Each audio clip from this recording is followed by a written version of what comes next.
and welcome to This Week in Agriculture, a presentation of the Communications Unit, Ministry of Agriculture. I'm your producer and host, Christopher Holder. This is a one-hour edition of this weekly program, and of course we're going to be showcasing in this program things occurring over the past week. Well, we've had great news for the rice industry. Rice farmers have been gifted a new variety, Grdb 16. This variety has a potential or a yield potential of up to 60 bags per acre. Now, recently we had the Grdb 15 that has been showing great promise, as has all the other varieties. Our farmers have been realizing increased yield across the board. Now, this new variety, the official launch took place Saturday at the research station at Burma, at which a simple ceremony was held, and of course there were a number of presenters. On this program we bring you highlights of that launching ceremony for the new high-yielding super variety, the Grdb 16. We will be back again after these messages. The control of red rice through careful management of water levels in your rice field for the first 40 days is critical to your yield at the end of the crop. Water acts as an agent to control red rice and even other grass weeds at a depth of 4 inches. With proper land preparation and leveling established, maintaining a light flood continuously until the canopy is fully developed will suppress red rice establishment. Leaving the land exposed for any length of time will give weeds an ample chance to germinate and infest the field. Panicle cutting should be done prior to shattering. The second cutting exercise should be conducted at 20 days to control panicle regrowth. Water management is one of 3 critical interventions for the effective control of red rice. A message from the Guyana Rice Development Board, Ministry of Agriculture. Coconut farmers across Guyana are invited to visit the Hope Estate for top quality coconut seedlings in any quantity. Now available are 5, 3, and 18-month varieties. It should be noted that the spacing of your coconut seedlings is determined by the variety you are planting. Persons interested in purchasing seedlings may make contact with Hope Estate on telephone numbers 256-0599 or 663-2709. A message from the management of Hope Estate, Ministry of Agriculture.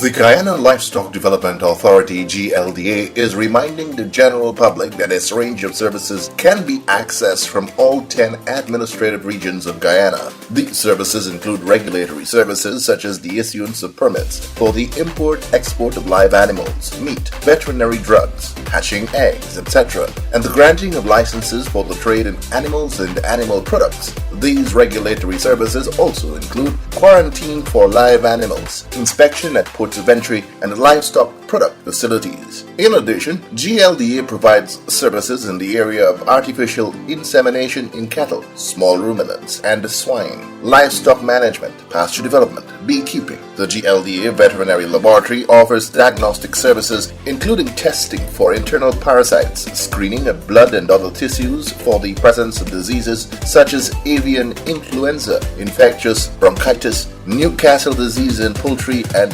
brucellosis, rabies, etc. in other animals. To access these services, contact the GLDA veterinarian or extension officers in your region or the head office on 220-6556 or 220-6557. A message from the GLDA, Ministry of Agriculture.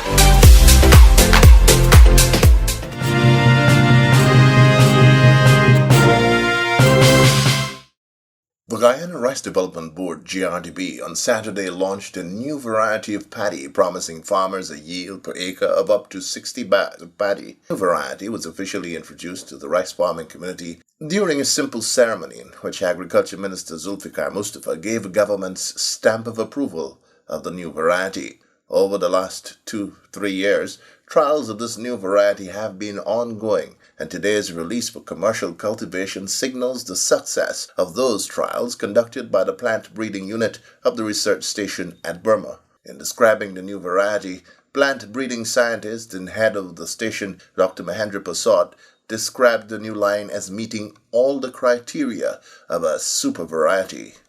The germination and vigor of this candidate variety is excellent. It is better than the Grdb10, of course. Grdb10 is a bit slow to kick off the stable, but it recovers well. The newer entry, the newer breeding line, has an excellent early vigor. The germination is good, the vigor is good in the field. We also did a study and noticed that with 24 hours, which is the regular time for soaking, and even after 24 hours of pressing, the germinated seeds was ready for sowing. That's a marked improvement. And in the same study, we've also noticed even 18 hours work well. But I just want to say, to emphasize the point, how excellent germination and vigor is, which is a key parameter for our rice farmers across the country. And you know why. We don't have a perfect system in terms of managing the water, draining the water. So we have to develop varieties that can come through water, come through standing water, and have the ability to, in very muddy condition, to have the good vigor to emerge well from that situation. Having said that, another study also highlighted that the candidate variety came through well from 6 inches of water, 6 to 9 inches of water. At the 6 inches, it was good as the Grdb15. Mind you, these traits are a bit higher than what we'll get in the Grdb10. The Grdb10 doesn't come through as good as the Grdb15 and now the candidate variety. And even up to 9 inches under perfect condition for the 9 inches. So I could throw my hands up for 6 inch. And that is a remarkable feature for a variety for farming. It also canopy and covers the land very quickly. It maintains, and these here are studies, and these are some of the observations that farmer would tell you right here. It maintains a good, strong greenness throughout the crop. It's a throw a little fertilizer, this thing called for fertilizer again. It maintains a good level of greenness, comparing all the time to the Grdb10 and the Grdb15 throughout. The plant height is not too much. It's just around 105 cm. It is just 5 cm over the Grdb10 and 15, which fits well in our cultivation system. The maturity is around 110. Well, this season it came in, an average of 111, whereas Grdb10 came in 108, 110. So among the Grdb10, 15 and the newer, there is nothing. It's approximately 110 days duration. So it fits well in our cultivation system also. In terms of dormancy, we have noticed that this variety will be ready for sowing in very shortest possible time. And I'll tell you, within a week, this will be ready for sowing after harvesting.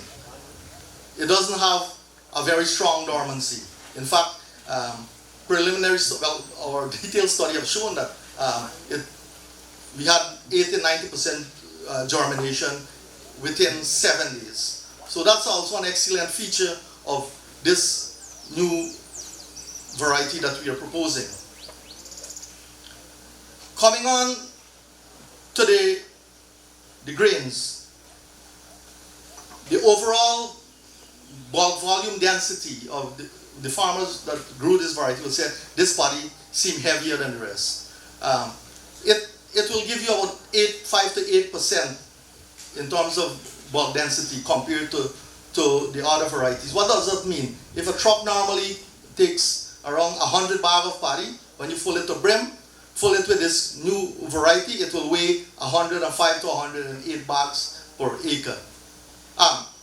Per truck, sorry. Yeah. Further on, recall, quality is the game of the day. We have to export most of what we produce. The milling and cooking characters of this variety has shown us, in fact, a new way to think and a new way to set our benchmark. While we have had the standard, what we have set out ourselves, at least a 55% head rice recovery from paddy, we have seen under optimum conditions, this variety can carry straight into around 60 for head rice recovery from paddy. You know what that means? It's almost perfect. Mr. Greenwich will tell you that's almost perfect for head rice recovery for paddy. So under perfect condition, there's still a lot of it. And perfect means we just can't take anything and get sent to the mill and say, mill it perfect. It has to come from the nutrition and good management, good time of harvesting and good processing and so on. So, but it is something that we can look up for. So there is something there for the miller also.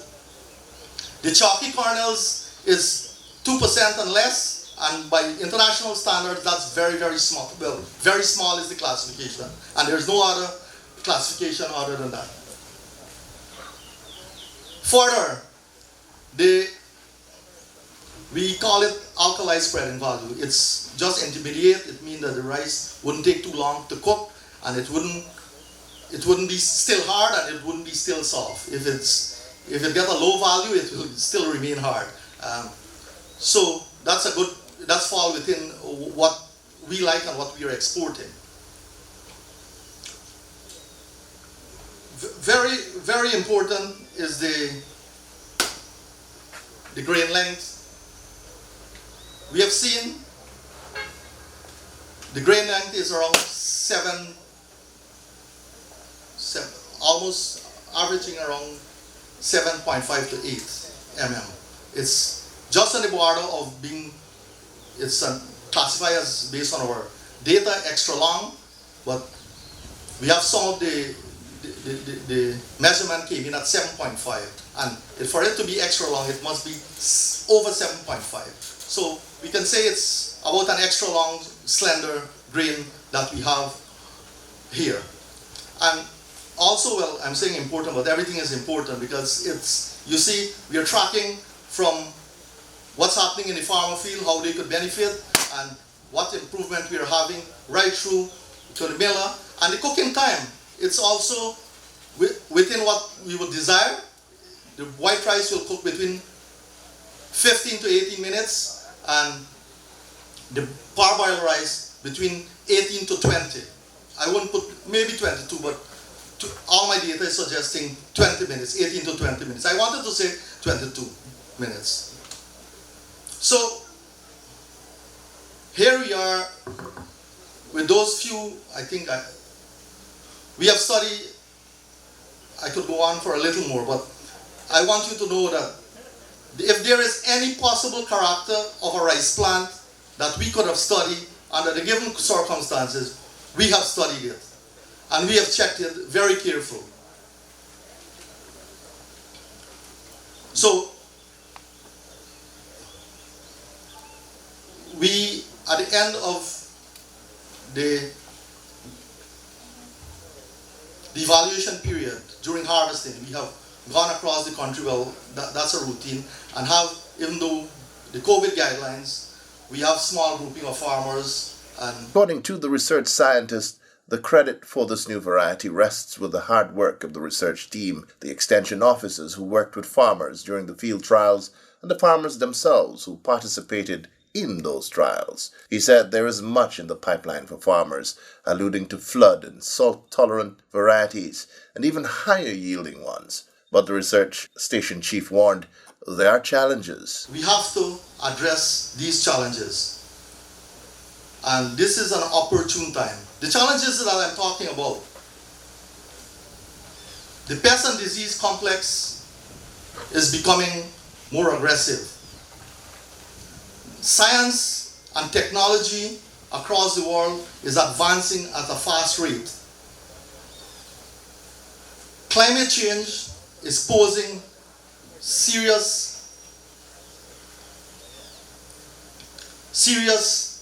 forces on the breeding program and our research at large. Many things that we have not thought of previously, we have to take into consideration at this point in time. And I don't want to give a lecture in that, but simple, the night temperature increase is causes quality and yield.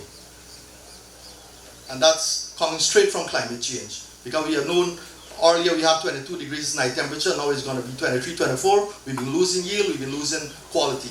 So there are many challenges. That's why, for that reason, I say it is becoming increasingly difficult for us to attain higher yields with all the quality traits that we are looking at. And our system in Guyana, our farmers, our system demand, our export system demand high quality. We are known for that. So we have to be able to deliver technology that is relevant to farmers. Our entire breeding program, for those who are familiar with it, is by and large very conventional, Minister. If we are going to deliver the relevant technology to the farmer to ensure that they remain competitive and also at the same time our industry remains sustainable, we will have to look at how we will have to invest more in research and development. In earlier remarks, Director General of the Ministry of Agriculture, Mr. Madan Lal Ramraj, spoke of the investment the PPPC government has poured into the local rice industry and into research for the sector over the years. He said this commitment to financing the development of capacity in human resources continues to be on display at the Grdb's Burma Research Station. We all remembered, or most of us can remember, in 1999 when the Indian scientists left Grdb, we were without a doctor.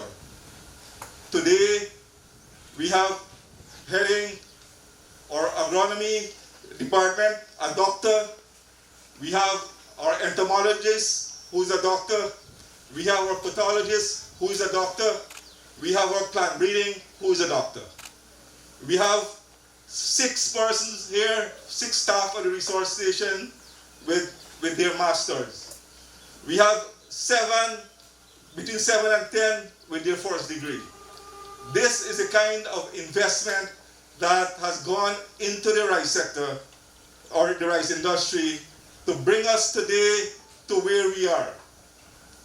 We can recall prior to 1992, Grdb was a bag and twine department because it was difficult at those times. If you had a bag of rice at home, would have been a trouble. The government would have taken away that. But today we have seen the vision and the transformative effect of the rice industry. Today we have moved from a 15, 20 bag industry to about 30 minimum to 60 bags. Some farmers will tell you that they have been 60 bags. They are reaping 60 bags. Today we have moved the rice industry from an authoritarian management to more liberalized entity, meaning farmers can go and get their machinery. They don't have to depend on the government for bag and twine and those kinds of things. Today we are able to compete with our production in terms of rice paddy per acre with some of the most developed countries in the world, like Brazil and other places. Because in some areas we are having over 50 to 60 bags per acre. So this has been the transformative effect of Grdb. Guyana's development partner, the International Institute for Cooperation on Agriculture, ICA, in the person of Mr. Wilmot Garnett, was also on hand for the new paddy launch and spoke of how ongoing collaboration between his organization and the Grdb's research station will result in big waves, not only locally, but internationally as well. We have one project. I heard the DG talking about different varieties, water tolerant, whether it's drought tolerant saline, and I'm pleased to announce that we've been working with the Grdb research team on a biofortification variety. This will be the first for Guyana, the first in the region. And what that means is that we're looking at high levels of zinc. And so Dr. Mahendra Persad and his team, we have done quite a bit of evaluation. We have some very good candidates. And so I will leave for him in his remarks to say more or less when we'll be back here again, releasing that variety. But let me just say that, remember, especially with the pandemic, the recommendation from the health officials, take your vitamin C and your zinc. And now you'll have it in your rice. And certainly I want to remind Honorable Minister, especially when he meets with his colleagues at the Quartet, that we cannot be selling this rice for the regular price. So this is something that the government will have to work out. Guyana will certainly be the leader in the region. We have another project in Belize, but they're focusing on beans and iron. So you could see the collaboration within the region. You could see the very important role that Guyana is playing. And Minister, we got to do the math. Agriculture is a business. We always say that in ICA, it boils down, the farmers can tell you, it boils down to dollars and cents. So we'll have to find what percentage we'll have to charge a little bit more for this biofortified rice that will be high in zinc content. Naturally, no GMO. I'm not talking about GMO. It's just through the breeding program that we've been working on. And very brief, we have a new project we're working on, which we call SRI. And that project is a system intensification for rice. We're working with the Grdb because we don't write projects at my office, and we have to ensure that we engage the beneficiaries. But the essence of that project is that we'll use less paddy, less seed, as much as 70–80%. Precision agriculture will use less fertilizer. We'll use less fertilizer in other countries because this has been proven in other countries. So we're using the best practices. Other countries use 40–50% less water that they've been using. So all that means that the price we can be more competitive because the cost of production should decrease. All right. Also speaking at the launch of the new high-yielding variety was President of the Guyana Rice Producers Association, GRPA, Mr. Lika Rambrich. He lauded the efforts of the research team and said the new variety will make a big difference in the earning power of local rice farmers. He, however, warned that cultivation of this variety should not be to the exclusion of the older varieties. It is important for us to understand that while Grdb 16 look very potential and have great potential, we must not throw away the old broom for the new one. We would have to have some time to allow this variety to be in the system and to work its way up. As from a farmer, I can tell you that when we released Grdb 10, a lot of criticism was given to it, and we saw a decline. But presently now, Grdb 10 is the #1 variety in the country, and it's giving about 45% of our acreage cultivated with Grdb 10. Myself and Dr. Mahendra has frequently been communicating with each other, and we have seen the danger in allowing one of our variety to dominate 45% of our cultivation, which we felt would not be good for the country in terms of disease and control. So today we have seen the release of not a replacement, but a variety that we hope would come up to take the lead like Grdb 10 has done. I'm sure that the farmers are very, very anxious of getting these variety, get seeds to go into the field when you hear that this variety will be giving you over 50 bags per acre. It is indeed. I'm fortunate to be one of the farmers who planted this crop on a 5-acre plot, and I yield over 54 bags per acre. And I tell you that I do everything that I did into my normal field. Nothing better than that I did to that variety, say I did not do to my regular one. So it has the potential. I can guarantee you as the RPA president, I can tell you that it has the potential. It is a very good variety, and it would do well for the industry. But again, I want to say that we, the farmers, we look for the best. We look for the best price, we look for the best quality of our paddy, we look for everything that is best. But at the end of the day, how much money we earn from what we're producing.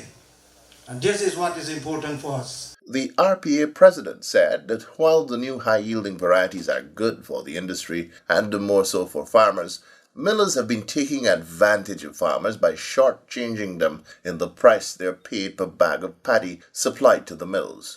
We have seen quite a few millers in this country ripping our farmers. And as the president of the RPA, I would not stand, and I say it openly, I would not stand and allow any millers to push their finger into the farmer's eyes and tell them this is what we wanted. Millers have to understand that without the farmers, there is no miller. And but farmers too have to understand that without the millers, there is no farmer. We all have to work hand in hand, but we should not let anyone take our eyes and pass everybody. Farmers should be respected and start to be treated with respect. This is the only country in the whole Caribbean or the whole world where I feel that farmers are not being treated the way they should be treated.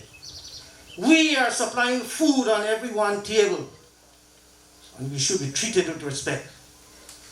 Mr. Ramrich was loud in his praise of Agriculture Minister Zulfikar Mustafa, whose interventions in the matter has resulted in an agreement by errant millers to begin paying the short change to farmers from Monday of the new week. Our Honourable Minister has given me full support when it comes to the problem we are facing in the industry recently. And I tell you, call the minister and I identify the problem where farmers have been robbed, bare-faced robbed. 20%, 10%, 30% of their pay has been deducted from them. And the minister immediately instructed the Rice Board to come down to Region 6 and to see what is happening. Minister, I want to publicly compliment you and thank you for what your careful intervention.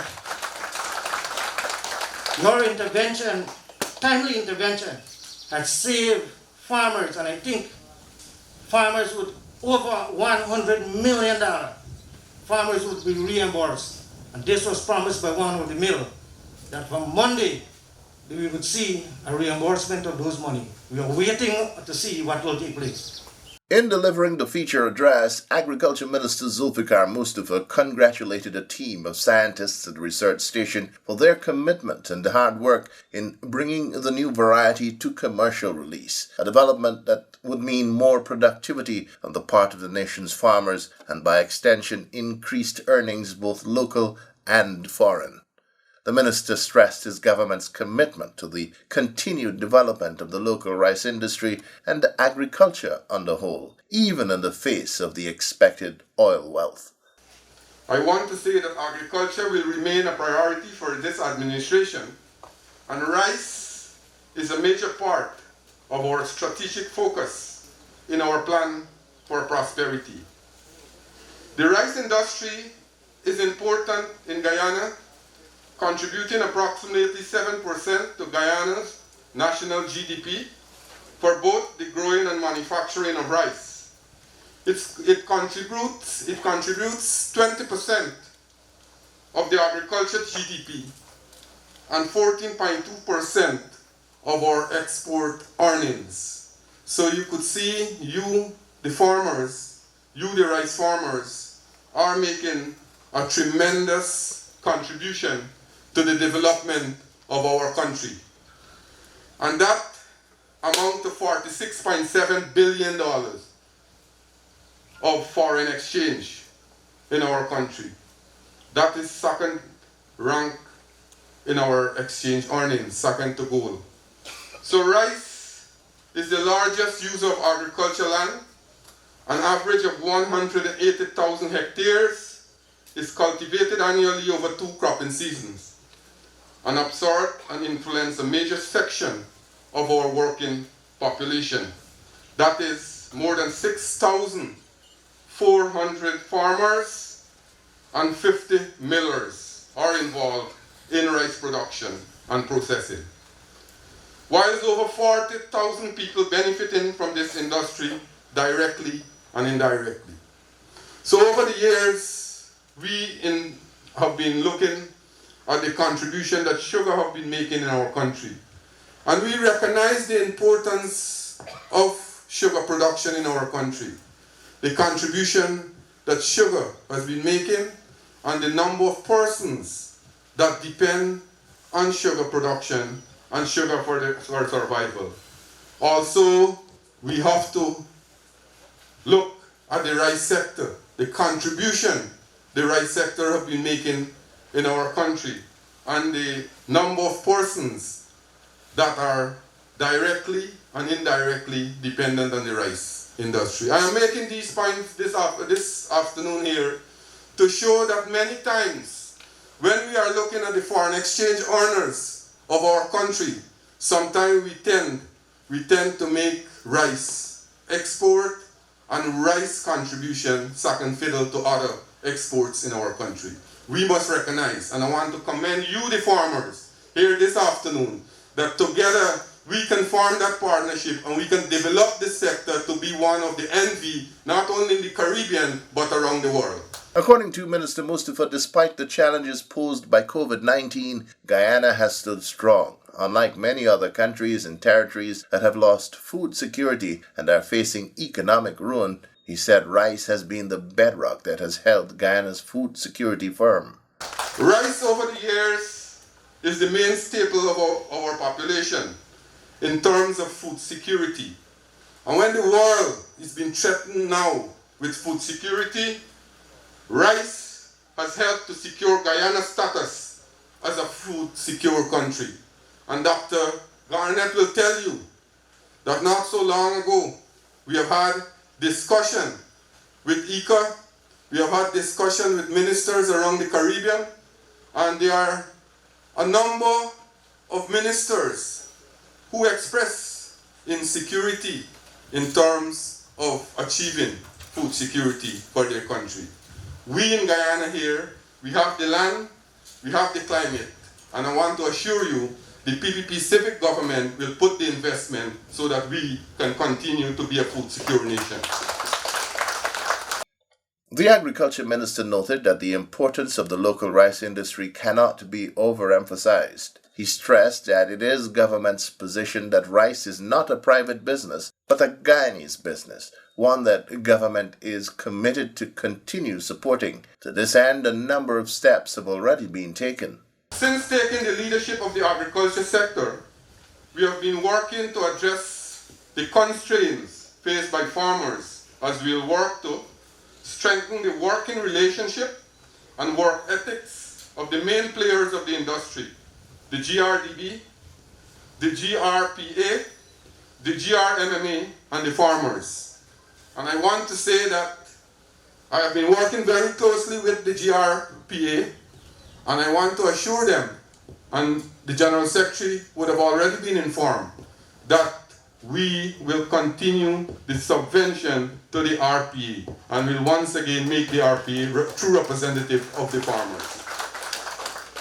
And we will also support the research and development and the transform of technology for the farmers. This is very important if we want to develop the rice sector in our country. We will provide a favorable environment and special incentive for all investors in the rice industry. And these, we have already started it, although we have just presented an emergency budget.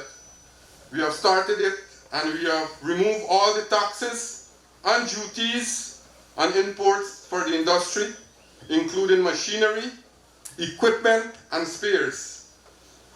And now, when you go to purchase these things, you will not have to go and pay 14% VAT on it. Agriculture machinery, agriculture inputs, agriculture equipment. And let me just give you a little insight. A farmer wrote me. He said that he purchased a tractor overseas in February, anticipating that the PPP Civic will win the election. The tractor came into the country on March the 5th, but the government did not change after the election. As a result of that, GRA charged him $500,000 back on the tractor. So he wrote me asking me if he could reduce it, because the government eventually changed, but the government changed because of the election on March 2nd. I am highlighting this issue to show you, the farmers, how much money you will save now when you purchase these equipment and machinery. Before, you had to pay VAT on it. Now that VAT has been abolished. We have reversed the land rental and DNI charges, and these are the investment that I am talking about here this afternoon. Over 600% we have seen over the years. DNI land rental was increased by. DNI charges was increased by from $2,500 to $8,000. Land rental was increased from $1,000 in some cases to $15,000. With the reversal of those fees, a farmer who cultivates a 15 acre land will now save almost $210,000 annually. He or she will save from every acre of DNI of land, he or she will save $5,500 on DNI charges. That's the kind of investment we are making into the productive sector, because we recognize that the productive sector is there to create wealth and to ensure that our country have food security. We have also removed the VAT on exports. Remember, the last administration has imposed VAT on exports. We have improved the rice infrastructure, inclusive of the drying facility, and we will continue to do that, because we have noticed there is a conflict with farmers, especially on the quarantine. Farmers are drying their paddy, and as Minister of Agriculture, I want to make it very clear, we must not break the law, but also we must support our farmers, and we will put facility in place so that our farmers can use those facilities and dry their paddy. We are now working, and in this budget, we are working to do farm to market road and DNI drainage and irrigation facilities. Right here in Region 5, we have a massive project going on, or will start soon, in the Abari area to develop a long length or a big farm to market road there. More so, our government will continue to invest in modernizing the sector, specifically by addressing, and as I said earlier, research and development needs to keep up with the advancements of science and technology across the world. And Dr. Mahendra was referring to that. For us to survive in this world, we have to keep up to date with science and technology. And our administration will continue to spend in this area so that we can have them work and develop new varieties. As we know, research plays a pivotal role in the development of any industry. And comrades and friends, our government, the PPP Civic government, in our manifesto, we specifically state to increase production and productivity through research and development into new strains and pest control. We will expend large sums to ensure we keep up with the rest of the world. And that is, we have already started. The Grdb Rice Research Station is in a continuous quest for new technologies to improve rice productivity in all levels, making our rice industry more competitive and sustainable. Guyana has made tremendous progress in research.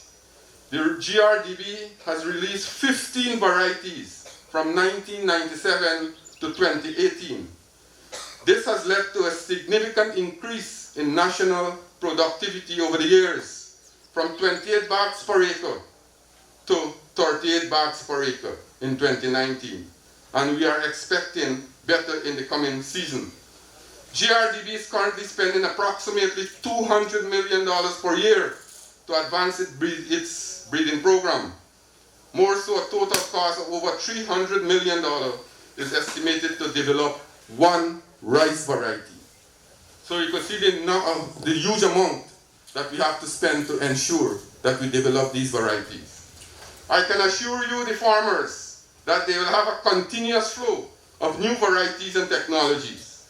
In fact, the next 5 years, we will be bringing in more than 1,000 new breeding lines and germplasm for testing and developing appropriate varieties for our farmers.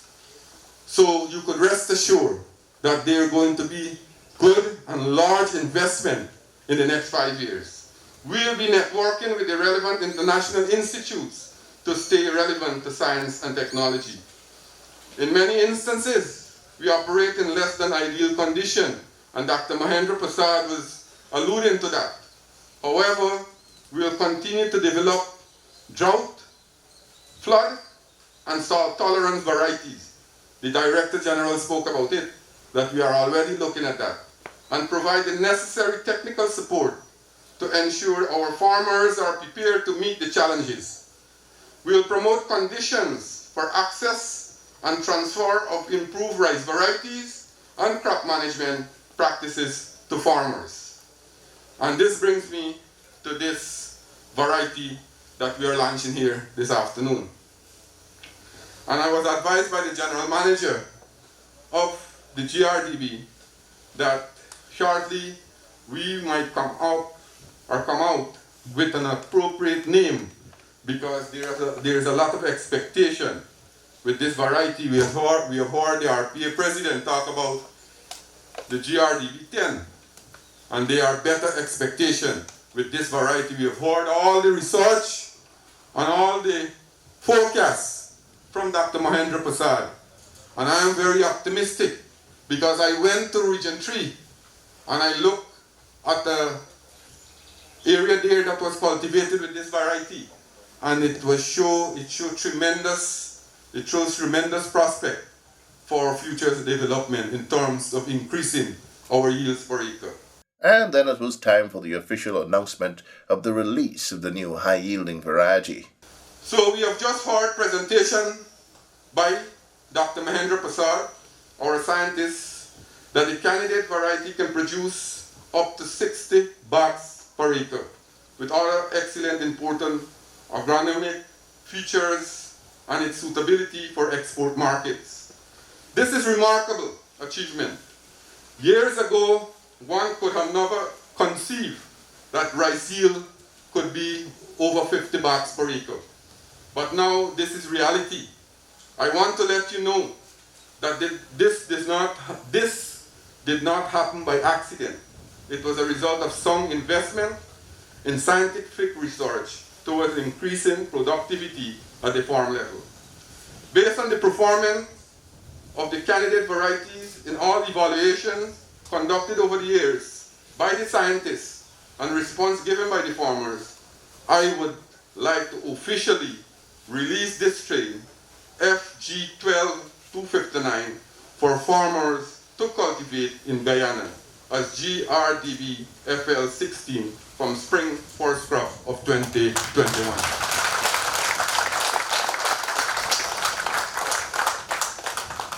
To ensure we have the best outcome of the Grdb FL16, the researchers and the farmers have a best practices for production of this variety, which will be distributed to all so you can maximize your yield and profitability.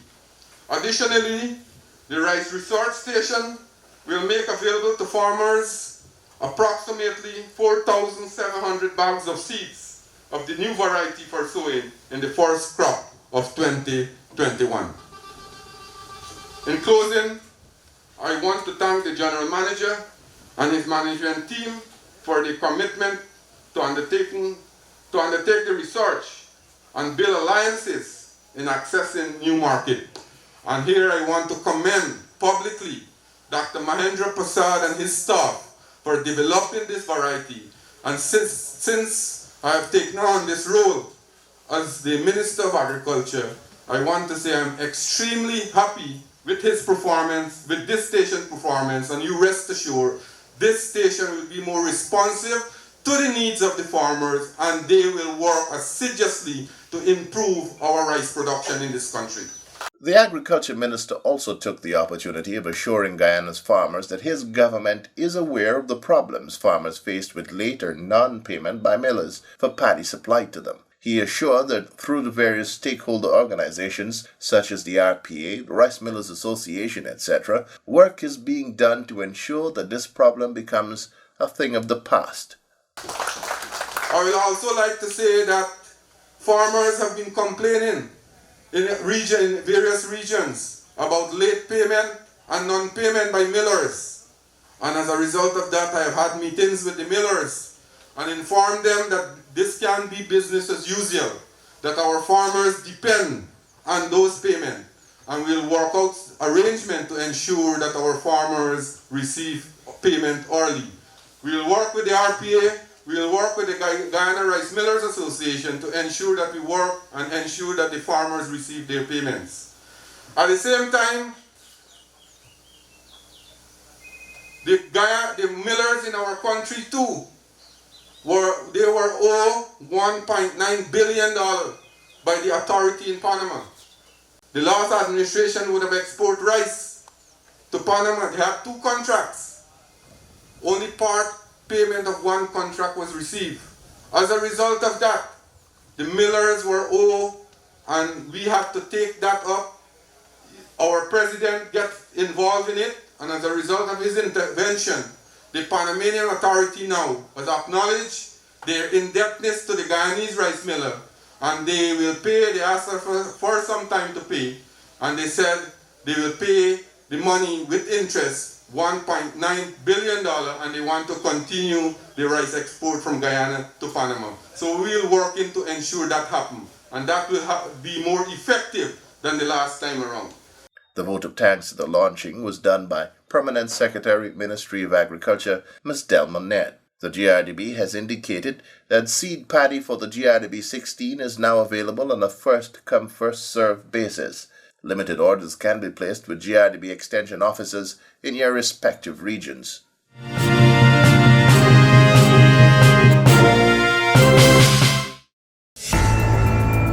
This is what a responsible, health-conscious person should be wearing when using agrochemicals on the farm. Wearing the proper protective equipment guards users of pesticides and other harmful chemicals from the cumulative effects of consistent exposure over a period of time. In the short term, exposure can result in skin or eye irritation, rashes, burns, respiratory problems, etc. Long-term results of exposure to harmful chemicals include certain types of cancers, birth defects, etc. Ensure you wear the proper protective equipment when applying pesticides. A message from the Pesticides and Toxic Chemicals Control Board, Ministry of Agriculture.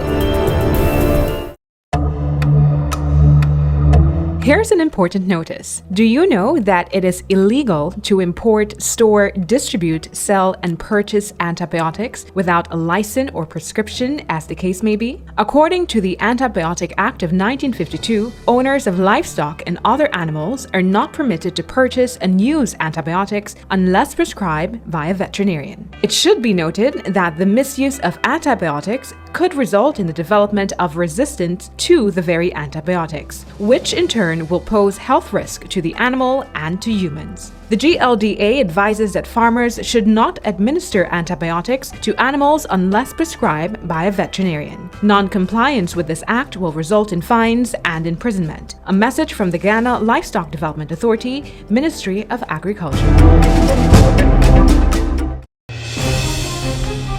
The control of red rice through careful management of water levels in your rice field for the first 40 days is critical to your yield at the end of the crop. Water acts as an agent to control red rice and even other grass weeds at a depth of 4 inches.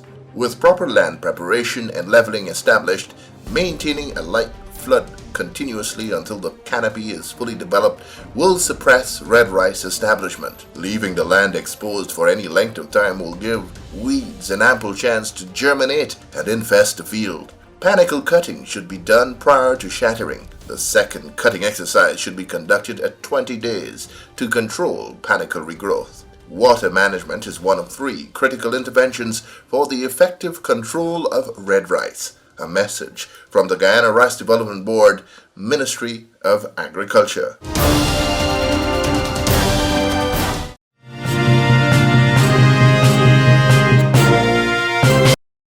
Well, that's all the time we have in this week's edition of This Week in Agriculture, a presentation of the Communications Unit, Ministry of Agriculture.